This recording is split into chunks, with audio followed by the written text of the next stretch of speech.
people, especially Miki people, enjoys people. I'd like to begin by acknowledging the traditional owners and the custodians of the land on which we meet today. Sobel and Jaga people, this land is and will always be your land, as my wife and I are only sojourners in this life, and we receive your warm welcoming in this beautiful land. So, good people, well, on behalf of the organizers of this conference, thank you so much for attending this conference, and thank you so much, Elska, for this Lego session. As I can see, some people here are really struggling to play it cool while they're exploring the Lego. Meanwhile, deep down, their inner childhood keeps screaming, hey, just express yourself, be wacky. So today, people, I'm going to talk about one basic thing in research, which is reflexivity. Something that, even though we can find easily various definitions of reflexivity in Scholar Google, I would just proceed with this one, where reflexivity is about continual awareness of a researchers regarding the researcher's identity, power, emotion, and assumption that may influence the research process and the result. Okay, so yes, it is safe to say that reflexivity is more popularly discussed in qualitative realm. For instance, this question, how do you engage in an interview with a rape survivor? You have to engage very carefully, right? And the way you will engage with the participants will be different if you are also a victim at some point. And if you're not a victim, you gotta be very careful of the words that you pick, right?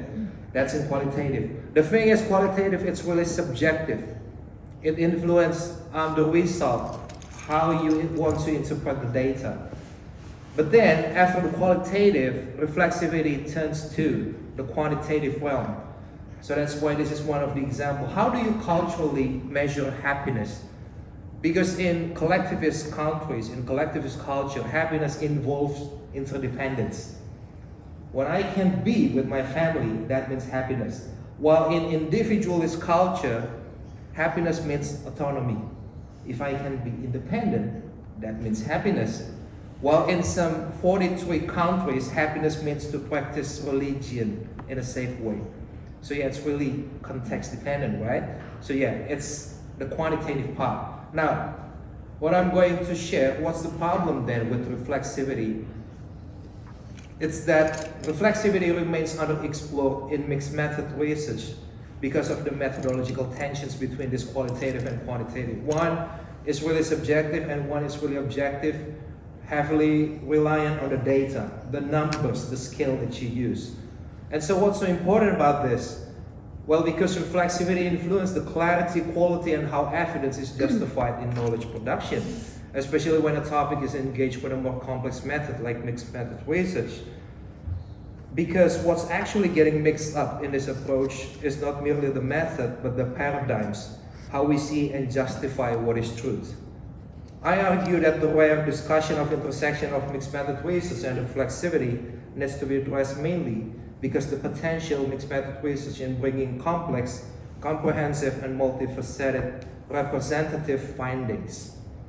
So, the aim today in this short presentation is I'd like to share my rumination, the culmination of the rumination to explore how reflexivity can be practiced within mixed method research and what we can learn from it, specifically from my study, for what cause to inform literature by adding empirical evidence or practicing it, especially in cultural study. I'm going to present two contexts for you to understand my study. The first one is the research. It's a mixed method about older people. I didn't have the liberty to choose my topic because that's what scholarship was about. So I got to study about older people, something that I never studied before. The first study involves an in-depth interview with 16 males and 16 females of older Indonesians, aged 65 and above, across Southeast Queensland. And then we decided to proceed with a follow-up face-to-face survey study with the same participants from study one. This is the research context. But in order to understand Indonesia, which is not only about Bali, as you understand it, so yeah, I'm going to use myself as an example of how we understand multicultural identities here. So this is the map of Indonesia. That is me. I was born in Jakarta, the capital city of Indonesia, okay? And then my parents came from another island called Sumatra Island, Jambi province. Okay, my dad is from Palembang and my mom was from Jambi, and they have a similar culture, okay? And they met in Surabaya, and here I am in Jakarta, and then I have a Chinese name. So I am Chinese blooded, but I don't speak Chinese. You can read more about the socio-political history about this, okay? So yeah, and then I am a Catholic. Why this is important? Because Chinese Catholic, Chinese Buddhists are different. And I can always show you in Indonesia for the real life context. But then, not only that, for almost a decade, I learned how to speak Japanese language, the most populated island in Indonesia. So then I can somehow, to some extent, manipulate my identity when I said I'm a Japanese, a Chinese Japanese, and they would buy it, okay? And then I also spent some significant times all over these islands, over 30 provinces in Indonesia when I was a journalist. And when I was when it was COVID, I got stranded in this island for a year with only 5 pair of pants. And so yeah. That was really chaotic, okay? And I had to create something out of that chaos. But then that experience built something to my identity, okay? That kind of distinguished me from the other Indonesian Chinese, okay? This is how multicultural identity operates in Indonesia. So who is Kevin culturally? It's totally up to you guys. How do you want to define me? Because it's totally up to me as well. Because that's what the theory said, okay? Identity is about who am I and who am I to them, to you, okay? So now, this is I won't say it a framework, I will say this is like a guidance that I use when I'm going to discuss my experience in my study. So I'm going to focus on these 2 parts because this is a work in progress and my advisors have no idea about this. So yeah, for the research question and design, in the recruitment part, I experience the acquisition of bias because I want to diversify my participants. Somebody called Poe said to me, why are you being discriminative to non-Christians? What's wrong if I'm Japanese? And I said to Poe, there's nothing wrong. You're actually what I'm looking for. And then she's being insulted and then she withdrew from my study. That's even when the study hasn't begun yet. And I already got this hard hit from that older Pope. Okay, and then I proceed to data collection. In the first study of in-depth interview, the first hit was latent racism. Somebody called Tang said to me, so Tang is a non-Chinese Indonesian participant who keeps saying China while not looking at me in the eyes. You're too white, your skin is too white. You know that person that I'm talking about? You know this person that I'm talking about? Is he China as well? Is she China as well?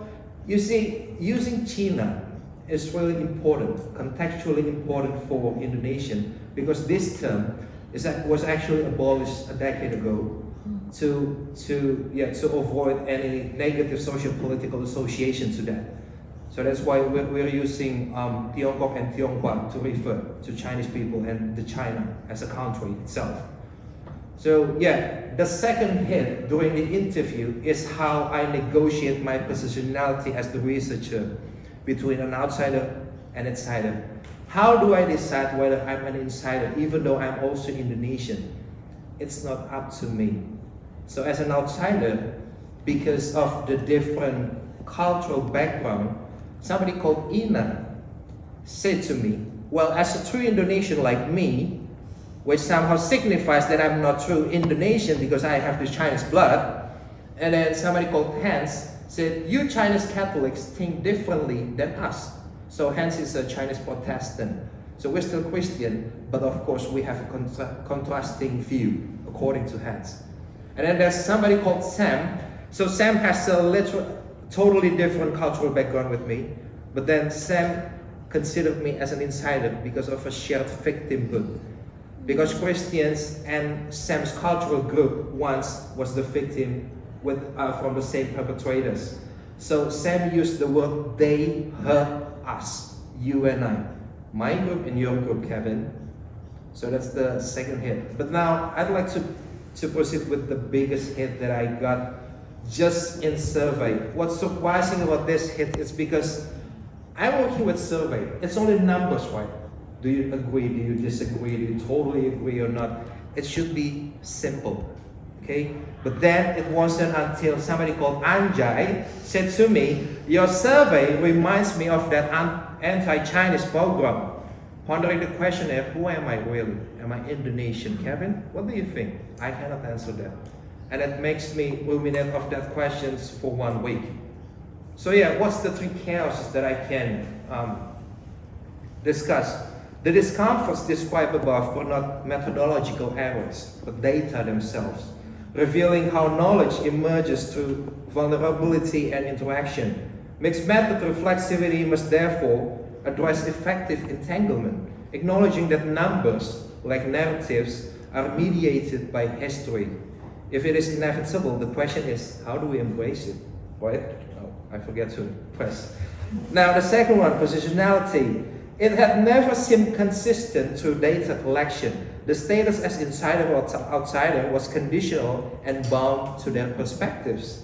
This really influences the authenticity of data, even though epistemologically, one can argue, well, as long as you stick with the method, nothing could have gone wrong. What I mean by authentic here is the sincerity and honesty, not holding back some information that you might be sharing, or even not oversharing some information if I have different cultural identity than the participants.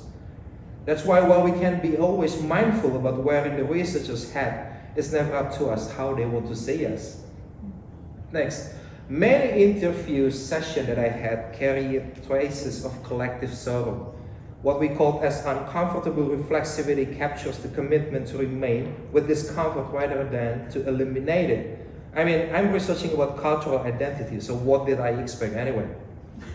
So yeah, from these 3 chaoses rise 4 creations, okay? When my advisor insisted on me having face-to-face for the survey, which is really unorthodox, I think it's only because of some elderly might have trouble looking at the phone screen which button to press, right? But then I saw the silver lining ultimately because when meeting them in person, that informs me the context.